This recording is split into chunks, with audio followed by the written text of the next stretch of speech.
Bonjour à tous. Bonjour à tous, bienvenue pour ce webinaire sur le choc de simplification de la CSRD. Alors, je vois qu'il y a des gens dans la salle d'attente. Je fais rentrer au fur et à mesure que je reçois les notifications. Vous avez été nombreux à vous inscrire pour ce webinaire aujourd'hui. On va attendre 1 ou 2 minutes que tout le monde arrive. Voilà, pour vous donner un petit peu la temporalité de l'intervention, on a 45 minutes ensemble. Gilles qui nous accompagne aujourd'hui et qui va être voilà, notre référent CSRD va intervenir sur 30-35 minutes et on laissera après, à la fin, un temps de questions-réponses. Donc, vous devriez voir une icône qui s'appelle Q&R, là où vous pouvez poser vos questions. Donc, n'hésitez pas à poser vos questions tout au long du webinaire. Et moi, je m'occuperai de les compiler et de les poser à Gilles en fin de session. Donc, allez-y tout au long, pas besoin d'attendre la fin. Moi, je pourrai les récupérer. Et en attendant que tout le monde arrive, je vous propose de nous mettre un petit mot dans la partie conversation pour nous faire un petit coucou, nous dire si vous nous entendez bien, vous voyez bien le support et surtout vos attentes. Qu'est-ce que vous attendez de ce webinaire? Quelles sont les questions déjà, j'imagine, qui sont les vôtres?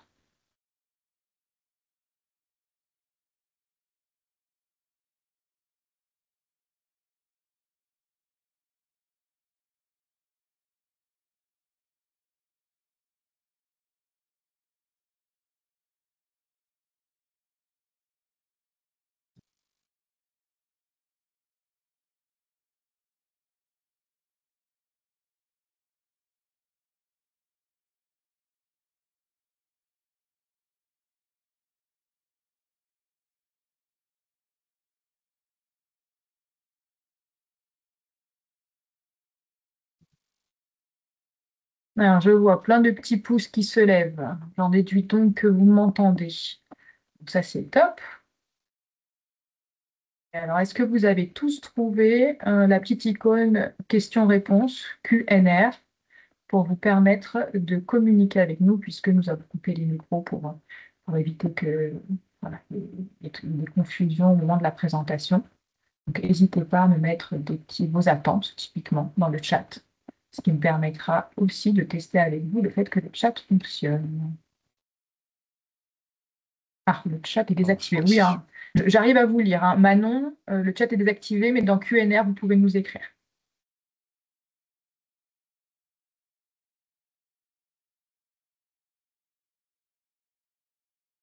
Parfait, merci beaucoup. J'imagine qu'on va pouvoir On va démarrer. pouvoir Audrey, démarrer.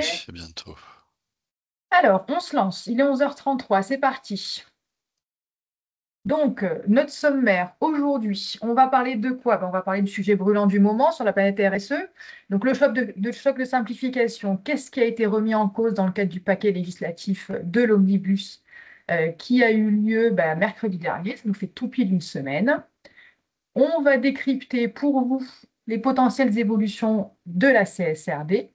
Et on terminera avec les implications pour les transporteurs et les industriels chargeurs, voilà, qui sont une cible que nous connaissons bien chez EcoCO2.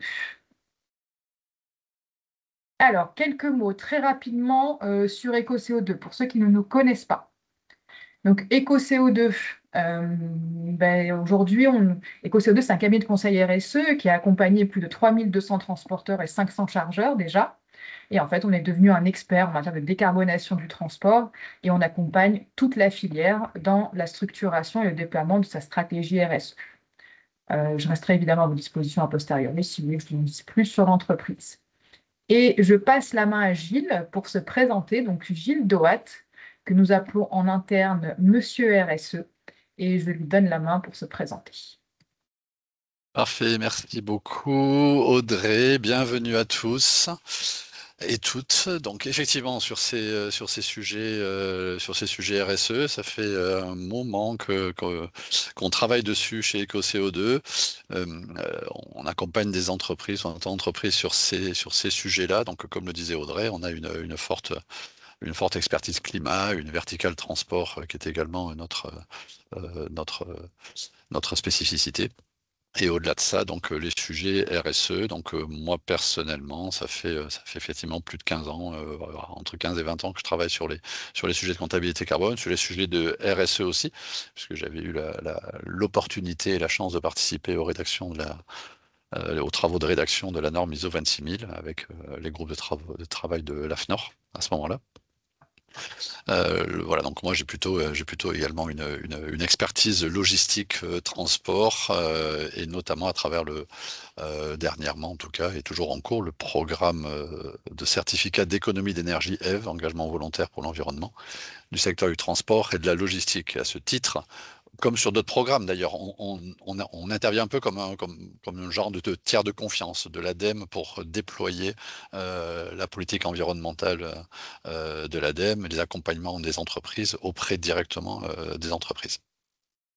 Voilà, en parallèle également sur les sujets supply chain et RSE, j'interviens à Aix-Marseille Université dans différents masters sur ces différents sujets. Donc voilà, j'ai été particulièrement aussi attentif à ce qui se passait tout au long de ce dont qu'on appelle la CSRD, la mise en place de la CSRD, les évolutions, les souhaits d'évolution et ce qui passe autour. Alors on va faire un petit point ici rapidement et également. Donc la CSRD, c'est vraiment le cœur de notre sujet aujourd'hui parce qu'il y a beaucoup de choses qui se disent. Donc il va falloir essayer aussi de mettre un peu de clarté voilà, dans ce qui se passe actuellement. La CSRD, c'est quoi? C'est le sujet de reporting extra-financier. Alors, il faut savoir que c'est pas quelque chose de nouveau non plus. Le reporting extra-financier, ça date du début des années 2000 avec la loi sur la nouvelle réglementation des entreprises, la loi NRE, avec un premier reporting extra-financier qui existe à ce moment-là, puis ça a été globalisé au niveau de l'Europe avec la NFRD, début des années 2010, transposé en France avec d'abord les rapports extra-financiers qui sont devenus ensuite la DPEF, la déclaration de performance extra-financière, réservée aux entreprises de plus de 500 personnes, et donc qui a été traduite ensuite, qui a évolué vers la CSRD qui a été mise en place donc il y a 2 ans et qui fait l'objet de tout un tas de discussions actuellement. Donc on est bien sûr publié un rapport de durabilité concernant les critères ESG, environnement, social et gouvernance. En parallèle de ça, puisque sont arrivées en même temps, en tout cas au niveau de la Commission européenne, ces différentes discussions, il y a un sujet sur la CS3D. La CS3D, c'est spécifiquement lié au devoir de vigilance, donc vis-à-vis des fournisseurs des entreprises. Donc voilà, donc la CS3D telle qu'elle était prévue en tout cas, impliquait toute la chaîne de valeur, toute la chaîne d'approvisionnement plutôt, la supply chain, avec les différents fournisseurs des différents rangs qu'il pouvait y avoir. Bon, pour la petite histoire, je ne sais pas si vous vous rappelez, mais c'était en 2013, il y a eu une catastrophe sur un bâtiment au Bangladesh, et c'est lui qui a généré cette idée de faire attention à sa chaîne de valeur. Aussi, c'était l'immeuble Rana Plaza qui s'est effondré. Vous trouverez les éléments sur Internet rapidement. Et puis le sujet de la taxonomie verte européenne, qui est un sujet à part, mais qui concerne également les entreprises, puisqu'elle permet de classifier les activités économiques selon leur durabilité, afin d'aiguiller, afin de donner un éclairage pour les investisseurs ou plus largement les parties prenantes qui souhaitent un peu savoir ce qu'il en est. Aujourd'hui, on va faire vraiment un focus sur la CSRD. Alors, faut savoir que donc la CSRD le validé en 2022, terminé, finalisé en 2023, donc pour les premiers effets pour les grandes entreprises en 2025 avec la publication d'un rapport sur l'année 2024. Donc il faut savoir il y a tout un tas d'entreprises qui ont commencé déjà à publier leurs rapports selon les exigences de la CSRD telle qu'elle existe actuellement. Néanmoins, certains commissaires européens, et notamment le commissaire Stéphane Séjourné, a proposé dès le mois de janvier de simplifier. Alors, il avait même parlé de suppression de reporting, mais en tout cas de simplifier toutes les démarches administratives liées à la RSE auprès des entreprises. Donc il faut savoir qu'à nouveau, hein, la CSRD, c'est une norme européenne avec tout un tas de pays qui l'ont mise en place. Alors la France l'a mise en place, effectivement. Alors il y a certains a priori, certaines ou certaines en tout cas fausses informations qui circulent, des fake news qui circulent, en disant la France est la seule à l'avoir mise en place. Alors non, la France n'est pas la seule à l'avoir mise en place. Il y a une vingtaine de pays sur les 30 de l'Union européenne qui ont mis en place la CSRD à ce jour. Donc on n'est pas le seul aujourd'hui à avoir travaillé sur ce sujet. Donc ce commissaire Stéphane Séjourné a proposé dès le mois de janvier de simplifier, voire de supprimer le sujet du rapport de durabilité, notamment avec une simplification des exigences de reporting, lorsqu'il ne parlait pas de le supprimer, avec un allègement des coûts pour les entreprises et il proposait également de créer une nouvelle catégorie d'entreprises qui était entre les PME et les ETI. Donc, qui s'appelait les petites entreprises intermédiaires. On passe rapidement sur ces sujets pour arriver au cœur de ce qui nous réunit aujourd'hui. Donc les propositions qui avaient été faites à l'époque, donc dans une note du 20 janvier, c'était d'abord une pause réglementaire de 2 ans pour dire il faut laisser le temps aux entreprises de s'approprier le sujet. Au-delà de la pause, c'est également d'alléger ce qui est demandé dans le reporting, en limitant le nombre d'indicateurs aussi, et puis de travailler sur une facilitation de l'octroiement des aides qui peuvent être proposées aux entreprises en utilisant des fonds européens.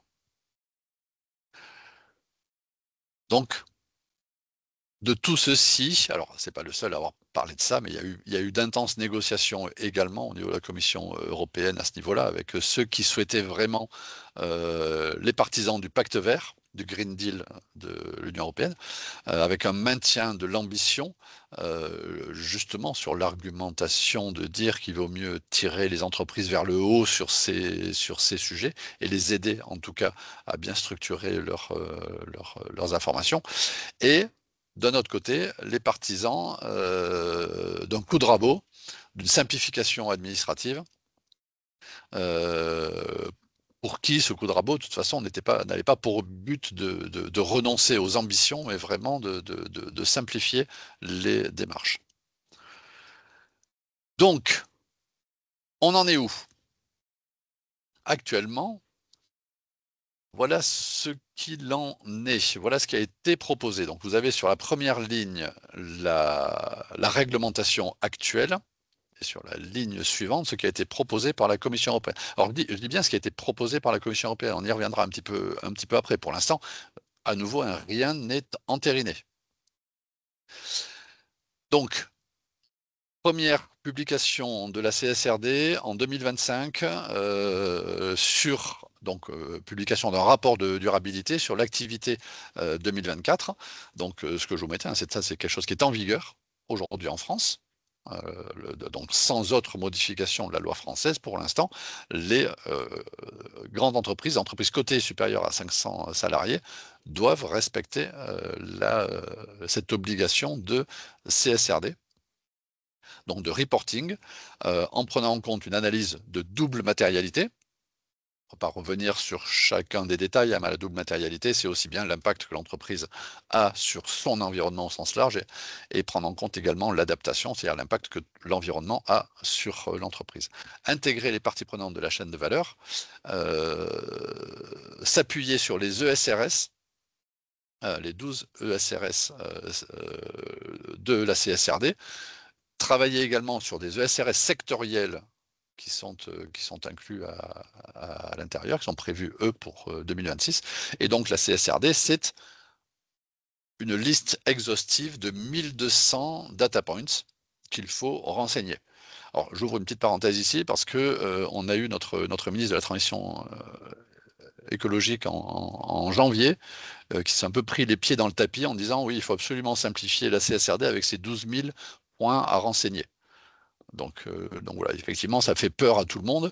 Alors, je ne dis pas que 1200, c'est pas quelque chose d'important. On n'avait pas non plus à 12 000. Donc voilà, donc Madame la ministre a bien eu des conseillers ensuite qui l'ont rappelé que c'était pas 12 000, mais que c'était 1200, et on les en remercie. Qu'est-ce qui se passe aujourd'hui? Qu'est-ce qui s'est passé mercredi dernier? La Commission européenne a proposé donc pour ce premier seuil, pour cette première étape, l'idée est de se dire on ne décale pas l'année de publication, on est toujours sur l'année 2025. En revanche, ne seront concernées que les entreprises cotées supérieures à 1000 salariés et l'un des deux critères suivants, soit un chiffre d'affaires supérieur à 50 millions ou soit un bilan supérieur à 25 millions. Ce qui est effectivement beaucoup plus contraignant que ce qui existait auparavant. Vous verrez que cette simplification vise également à exclure à peu près 80% des entreprises européennes qui étaient concernées par la CSRD auparavant. Enfin, qui sont concernées, pardon, maintenant par la CSRD. Donc cette proposition de simplification vise à exclure 80% des entreprises européennes. Les critères qui sont proposés par la Commission européenne, c'est on reste sur l'analyse de double matérialité, j'en ai parlé tout à l'heure, je ne reviendrai pas dessus. En revanche, sur les parties prenantes de la chaîne de valeur, on se cantonne exclusivement aux parties prenantes qui respectent elles-mêmes les critères de la CSRD en se disant, quelque part, on va demander à notre fournisseur les mêmes informations que celles que je suis obligé de fournir, mais seulement aux fournisseurs qui sont eux-mêmes obligés de les fournir, ce qui fait que ça ne leur fait pas du travail supplémentaire. La Commission propose également de supprimer les ESRS sectoriels et d'alléger le nombre de data points à reporter donc dans la CSRD. Donc je disais il y en a 1200 actuellement, c'est de les alléger. On n'a pas encore cet allègement puisqu'il est prévu également, la Commission propose également là-dessus un allègement, un travail sur l'allègement de ces data points qui devrait, selon certaines sources, finalement être proposé autour de entre 800 et 1000. Donc voilà à peu près où est-ce qu'on en est pour les grandes entreprises cotées actuellement dans cette proposition. Maintenant, pour les entreprises non cotées, qu'est-ce qu'il en est dans la CSRD actuellement? Actuellement, en vigueur en France, je le rappelle, et dans 19 autres pays, les entreprises non cotées qui sont supérieures à 250 salariés ou chiffre d'affaires supérieur à 50 millions d'euros ou bilan supérieur à 25 millions d'euros, il faut qu'il y ait deux de ces critères renseignés. En fait, pour celles-ci, les données de l'année 2025 seront publiées en 2026. Basé sur quoi? Une analyse de double matérialité, l'intégration des parties prenantes de la chaîne de valeur, les ESRS sectoriels, les 1200 data points, ça ne change pas, la CSRD ne change pas là-dessus, c'est vraiment le seuil des entreprises qui change à ce niveau-là, donc on descend sur les PME de plus de 150 salariés. Qu'est-ce qui est proposé dans ce qu'a publié la Commission européenne comme proposition de modification? Première chose, c'est on décale de 2 années. Ça, il se raccorde à ce que M. Séjourné avait proposé aussi. Donc, on décale 2 années. Donc, au lieu de publier en 2026 sur l'année 2025, ça serait publié en 2028 sur les données sur l'activité de l'année 2027. Ensuite, on restreint ça, et c'est là où on perd énormément d'entreprises, on restreint cette obligation uniquement aux entreprises de 1000 salariés, de plus de 1000 salariés, et l'un des deux critères que l'on avait tout à l'heure, donc CA 50 millions d'euros et bilan 25 millions d'euros. Les critères qui sont intégrés à l'intérieur, bon, là pour le coup c'est toujours les mêmes, on est vraiment sur les critères de la CSRD, là-dessus aussi. Donc celles qui sont concernées voilà, seront concernées voilà, par ces mêmes critères sur ce côté-là. On est à nouveau sur une proposition de loi de la Commission européenne. Alors juste un petit rappel pour ceux qui ne sont pas très familiers avec ça. Donc le Conseil européen, c'est la réunion des chefs d'État, c'est eux qui dirigent et qui donnent les grandes orientations de l'Europe et de son fonctionnement. La Commission européenne, elle, c'est elle qui propose les lois. Lorsque la Commission européenne propose une loi, elle le propose au Parlement européen, ensuite au Conseil des ministres de l'Union européenne, et en fait, il y a ce qu'on appelle un trilogue entre ces trois institutions pour arriver à se mettre d'accord sur la validation ou l'amendement des propositions de loi de la Commission européenne. C'est-à-dire que là, on rentre maintenant, à partir de mercredi dernier, on va rentrer donc dans une négociation entre principalement Parlement européen et Conseil des ministres, qui ensuite remontera auprès de la Commission. Donc il faut savoir que, effectivement, ceux qui souhaitent la simplification ont fait énormément de battage médiatique et on les a énormément entendus et on a vu effectivement mercredi dernier leurs propositions. Il faut savoir que en parallèle, il y a tout un tas d'autres acteurs, d'autres lobbyistes, d'autres pays aussi, qui poussent en revanche pour maintenir les ambitions. Donc, effectivement, la Commission a proposé d'alléger, mais rien n'est fait encore, rien n'est validé encore. On rentre vraiment dans une phase de négociation. Il y a des pays qui ont mis en place la CSRD, comme la France et 19 autres. Il y a des pays qui ne souhaitent pas réduire les ambitions, donc on va avoir un jeu vraiment de négociation politique des uns avec les autres. Il faut savoir juste une petite chose, c'est vrai qu'on l'a rappelé ici à gauche, on a actuellement la CSRD qui elle-même venait remplacer la DPEF, la déclaration de performance extra-financière. Actuellement, la DPEF, qui s'appuie sur à nouveau une réglementation européenne, la DPEF, et la CSRD donc en France, c'est supérieur à 500 salariés. Ce qui veut dire que là, il va y avoir un vrai sujet sur le seuil des entreprises qui vont être concernées par la CSRD dans ces discussions, dans ces négociations. Là, ce sont des pures interprétations, des pures suppositions très hypothétiques, mais on se dit que quelque part, avec tout ce qui a été mis en place, tout ce qui est aujourd'hui obligatoire dans les 20 pays qui ont adopté cette réglementation des 500 salariés, c'est de se dire, il est possible que beaucoup ne souhaitent pas revenir en arrière sur ce côté-là.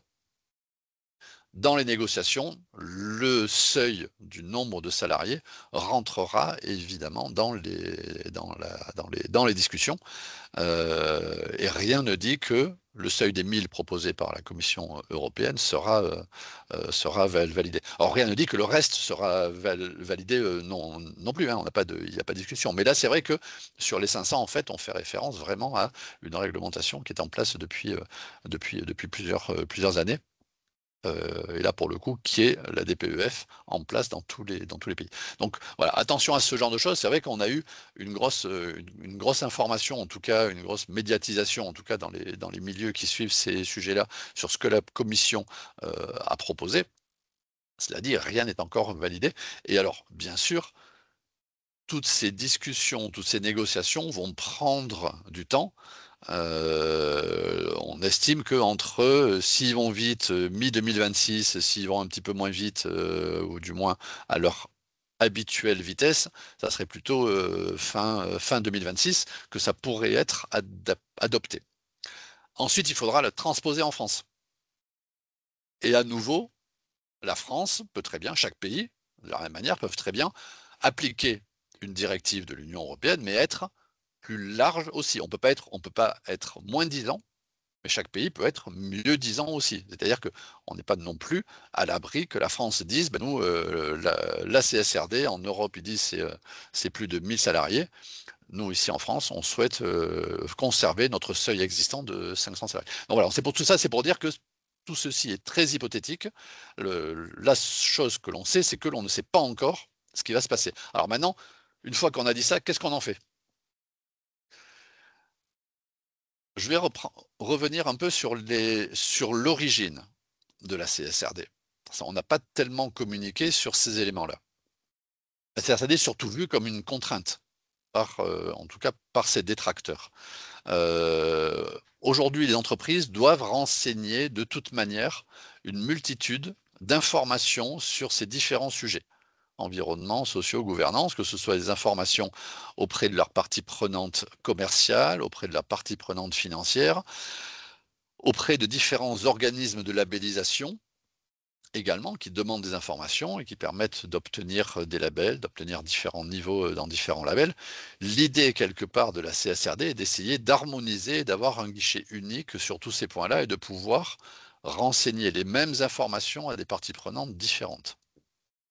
Les mêmes informations que l'on aura déjà collectées et récupérées. Alors après, à voir si les entreprises communiquent tout à toutes les parties prenantes ou une partie, mais en tout cas, c'est un peu, moi ça me fait penser un peu à ce qui a été mis en place également pour les entreprises qui connaissent ça, celles qui ont un CSE de plus de 50 personnes, la mise en place de la base de données économique, sociale et environnementale. C'est-à-dire qu'à l'origine, c'est la base de données unique, c'est-à-dire que c'est une base de données qui permet de discuter avec les représentants du personnel sur les mêmes données, les mêmes informations à chaque fois. Là, ici, c'est un peu le truc d'arriver à consolider ça sur un format, une idée unique, voilà, une consolidation, un tableau, un référentiel unique de l'entreprise chaque année qui pourra être partagé. Un autre avantage également de la CSRD, c'est que, et ça on l'a vu, on le voit actuellement pour les entreprises qui ont pris le sujet en main, c'est que ça ne reste pas au niveau de un responsable ou une responsable environnement ou RSE. Ce sont des sujets qui sont pris par l'ensemble de la direction de l'entreprise, COMEX, CODIR, etc. Donc là, c'est quelque chose qui est porté au plus haut niveau de l'entreprise. Une méthodologie identique pour tout le monde, avec un moyen ensuite de pouvoir évaluer, comparer les performances extra-financières des acteurs d'un même marché. Voilà. Donc ça, ce sont des choses qui pourront être mises en place. Et bien sûr, n'oublions pas, là on parle de l'appropriation du sujet, mais n'oublions pas également qu'au-delà du reporting, c'est quand même la manière de faire rentrer dans la stratégie des entreprises une analyse de risque très ciblée, très précise, qui n'était pas systématisée auparavant.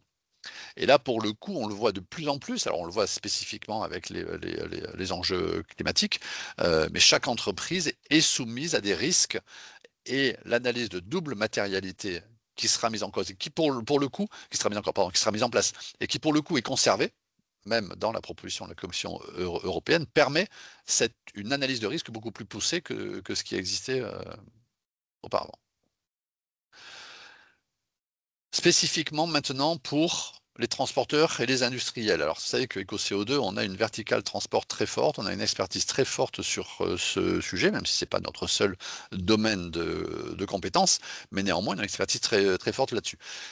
Quelle est la particularité des transporteurs et des industriels ou des distributeurs ou de tout le secteur sur leur partie transport?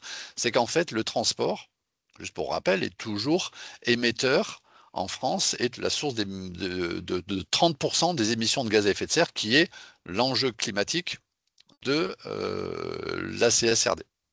D'ailleurs, pour ceux qui se sont penchés sur la CSRD, le SRS E1,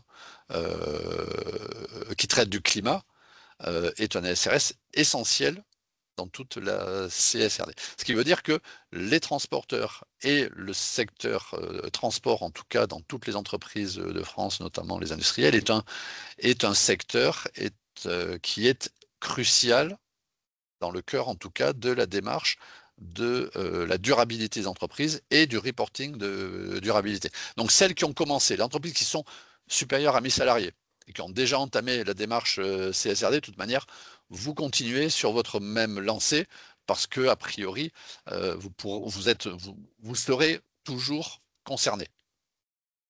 Bon, on regardera, on pourra répondre aux différentes questions qu'il pourrait y avoir ici. Pour les entreprises inférieures à 500 salariés, là effectivement, qui sont directement ciblées dans les 80% de simplification, qui pourraient sortir de la réglementation.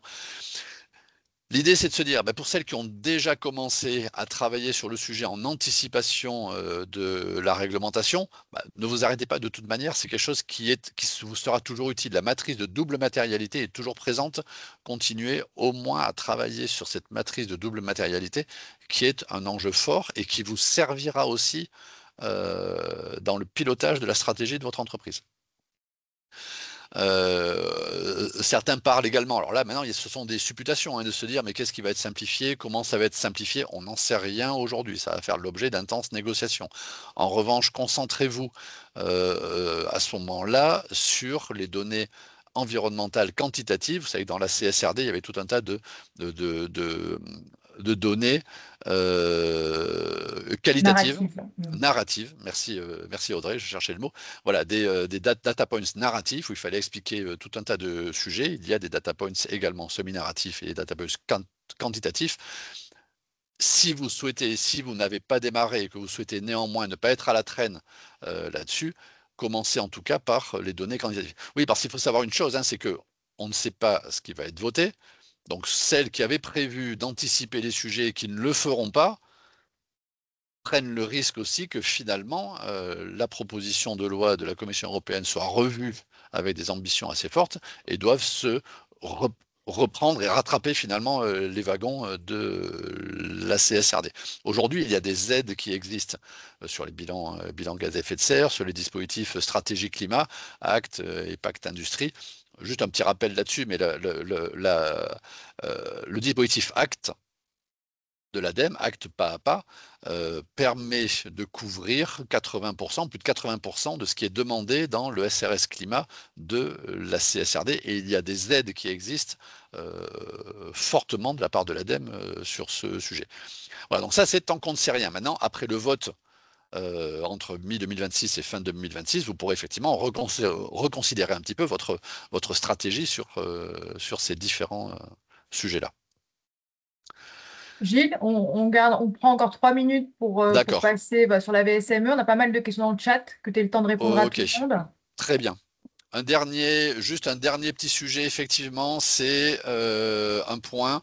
La CSRD s'appuie aujourd'hui pour dire attention, dans la chaîne de valeur, on ne va demander les grandes entreprises ne vont demander les informations de durabilité à leurs fournisseurs que s'ils sont également des grandes entreprises soumises à la CSRD. Pour les plus petits fournisseurs, ils ils devront se cantonner à un certain nombre d'indicateurs qui seront bornés. Il y a une norme qui a été proposée, soumise par l'EFRAG, qui est la VSME, qui est une norme volontaire pour les petites entreprises pour publier leur rapport de durabilité. Cette norme aujourd'hui n'est pas intégrée dans l'obligation de la CSRD. En fonction du vote, c'est quelque chose qui pourrait venir sur le devant de la scène et qui pourrait être quelque chose comme une CSRD simplifiée pour les PME. Donc avec beaucoup moins de data points, pour le coup, on est plutôt autour de 200 data points pour les petites entreprises, de manière à faciliter ça et de manière à ce qu'elles puissent, un petit peu comme la base de données unique dont je parlais tout à l'heure, se constituer leur base de données des 200 data points et pouvoir les fournir à leurs clients qui les demanderaient ou les établissements financiers qui les demanderaient. Voilà, donc ça là-dessus, voilà, on est un peu pris par le temps, c'est assez important, je pense, pour les petites entreprises, en tout cas inférieur à 500 salariés, commencez à regarder ce genre de sujet. Inférieur à 1000 salariés, ça peut vous concerner, mais avec toujours le petit bémol de se dire il est possible que les seuils de la CSRD évoluent entre 500 et 1000. Et si c'est un Voilà. sujet qui vous intéresse, n'hésitez pas à nous le mettre dans les questions-réponses, en fonction du volume de réponses positives, on organisera un autre webinaire sur celui de la VSME. Alors, merci Gilles pour toutes ces explications. Il nous reste 11 minutes, donc je fonce sur les questions. Donc, Zineb qui demande: Bonjour, EcoCO2 propose-t-il un accompagnement pour les entreprises dans la mise en place de la CSRD? Zineb, la réponse est oui. Existe-t-il des aides pour la formation des collaborateurs? La réponse est oui. Alors, peut-être pas nécessaire de rentrer dans le détail ici, mais on vous conseille, Zineb, de nous mettre un petit mail. À la fin du webinaire, il y aura notre adresse mail. Contactez-nous et on vous expliquera tout ça avec plaisir. Ensuite, Caroline qui demande: pour les entreprises non cotées soumises actuellement par une publication 2026, devront-elles de toute façon publier en 2026 ou y a-t-il une suspension dans l'attente de l'approbation du report de 2 ans? Il n'y a absolument aucune suspension. Tant qu'il n'y a pas une loi qui vient remplacer une autre, la loi actuelle s'applique. Donc c'est là où c'est un petit peu difficile, c'est que effectivement la Commission européenne propose de simplifier, mais tant que c'est pas validé, la réglementation actuelle s'applique. Donc bah, voilà, donc ne prenez pas de retard en tout cas, ne vous dites pas je vais attendre parce que si ça se trouve je ne serai pas concerné. Alors, vous pouvez prendre cette option, avec le risque de dire je vais attendre et finalement je vais être concerné et début 2026 il va falloir se dépêcher parce que je serai toujours dans cette publication. Et il faut savoir que, à nouveau, même si la Commission européenne se dépêche, le trilogue Commission-Parlement se dépêche et valide une simplification, il va falloir que ça soit transposé dans la loi française aussi. Et à nouveau, tant qu'il n'y a pas une nouvelle loi française qui remplace la précédente s'applique. Merci Gilles. Mélanie, je pense que ça répond aussi à votre question, qui était un petit peu effectivement sur la même thématique. Alors, David qui demande: si la validation du paquet Omnibus n'arrive pas avant fin 2026, que se passe-t-il dans l'intervalle sur les obligations actuelles? Bon, bah, Gilles, je pense que tu as répondu. C'est la même chose. Voilà, la La loi loi en vigueur actuelle s'applique. s'applique tant qu'il n'y en a pas une nouvelle qui vient la remplacer. Émilie, pour le nouveau seuil, on considère à 1000 salariés de l'entreprise en France ou au niveau consolidé des différentes entités monde? Alors, on est sur une réglementation européenne. Déjà, ça c'est le premier sujet. Et ensuite, ça va être une transposition pays par pays. En fait, ce qui est concerné, ce qui est bien précisé en tout cas dans la proposition et dans la CSRD même actuellement, c'est que donc chaque pays s'assure que ces entreprises reportent bien selon sa réglementation. Ce qui est précisé aujourd'hui, c'est que les entreprises doivent reporter selon leurs critères de compte consolidé.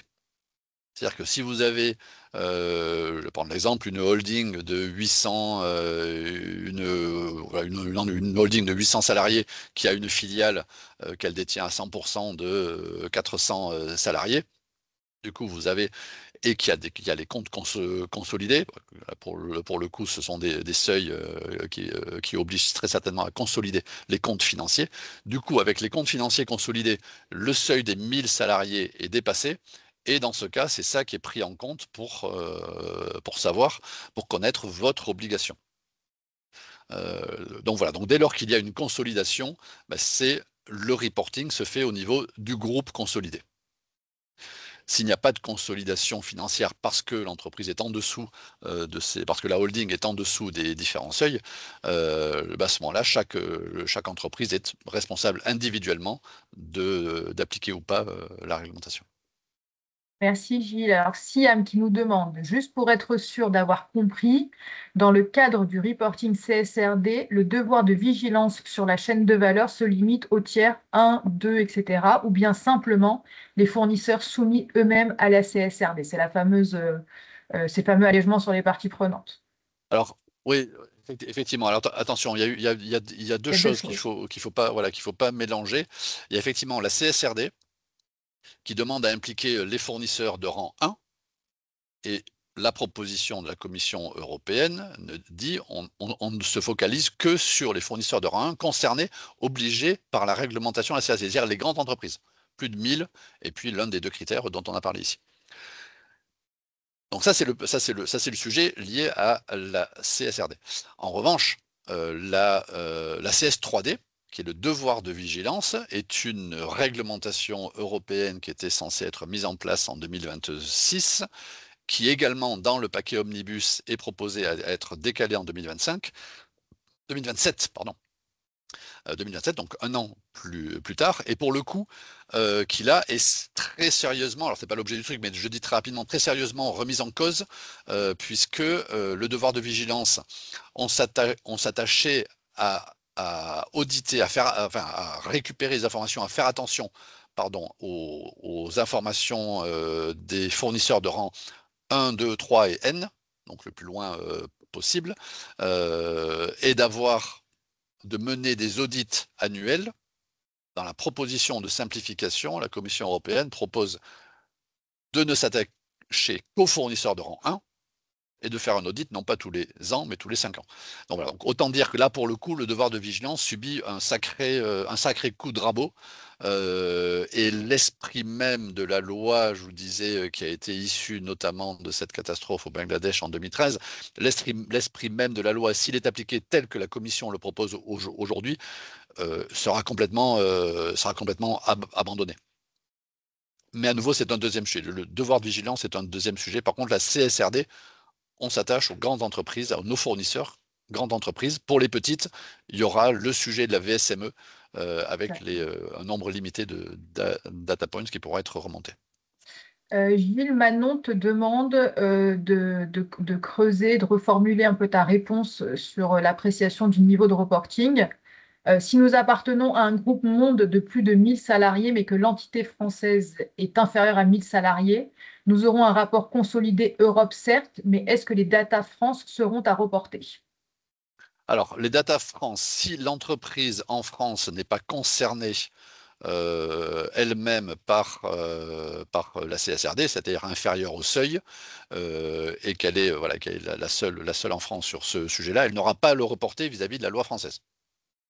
En revanche, si elle-même fait partie d'un groupe européen, à nouveau, hein, je précise bien le sujet européen, on est sur une loi européenne, fait partie d'un groupe européen, et le groupe européen lui-même dans un autre pays est soumis, de par la consolidation de ses comptes, à l'obligation de la CSRD, ben en fait, il va demander les informations à sa filiale française.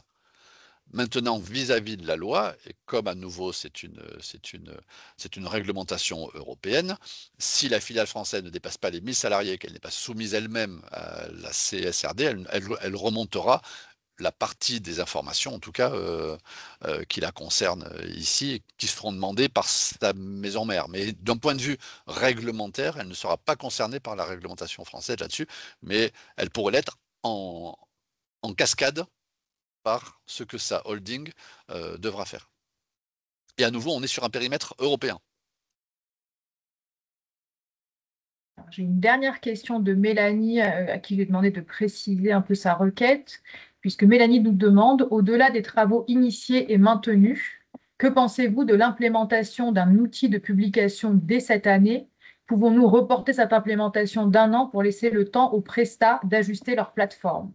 Donc, Mélanie, est-ce que vous parlez de plateforme données ESG typiquement, ou est-ce que vous parlez d'autre chose?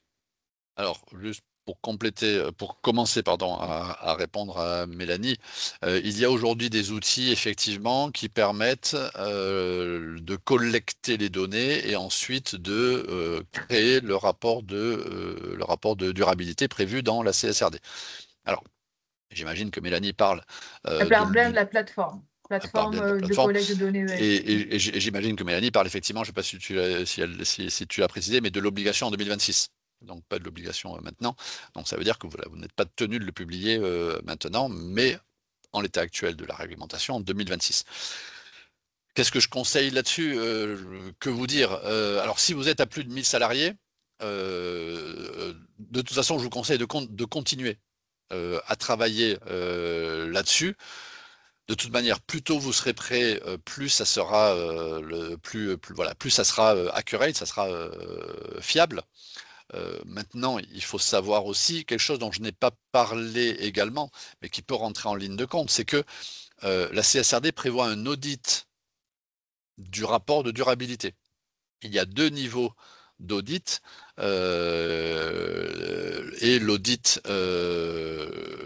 il y avait un premier niveau d'audit allégé qui devait évoluer dans la CSRD vers un niveau beaucoup plus strict.